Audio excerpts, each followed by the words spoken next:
Orar no siempre resuelve. Entonces el Señor dijo a Moisés: ¿por qué clamas a mí? Di a los hijos de Israel que marchen. Éxodo capítulo 14, versículo 15. No era el momento de orar.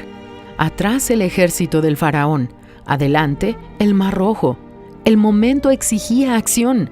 Existen momentos en los que usted necesita orar, meditar en la palabra de Dios y ayunar para conocer su voluntad y saber cómo actuar.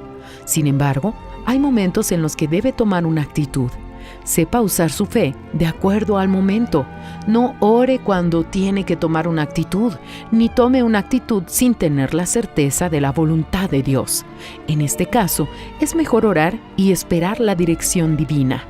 Cuando no sabemos lo que Dios quiere de nosotros, es obligatoria nuestra oración. Pero cuando sabemos cuál es la voluntad de Dios, no sirve orar. Dios le dio la promesa a Josué: yo os he entregado, como lo había dicho a Moisés, todo lugar que pisare la planta de vuestro pie. Josué capítulo 1, versículo 3. Con esa convicción firme y fuerte, se lanzó en contra de sus enemigos.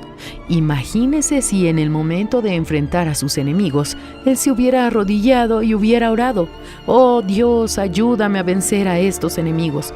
Jamás los hubiera vencido. Él tuvo que avanzar.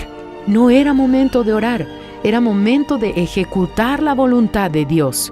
¿Cuál es el momento que usted está enfrentando? ¿Cuál es el sueño que quiere realizar? Si tiene la convicción de la voluntad de Dios, avance con actitudes de coraje que van a mostrar la certeza que está en su interior. Existen personas que mueren sin ver las promesas de Dios cumpliéndose por falta de actitudes de fe. Usted necesita saber el momento indicado para orar y esperar, o para actuar y contar con el Espíritu de Dios, o entonces para hacer ambas cosas al mismo tiempo, orar y actuar. ¿Qué es lo que el momento que usted está viviendo exige de su fe? Fragmento del libro El Pan Nuestro para 365 días del obispo Edir Macedo.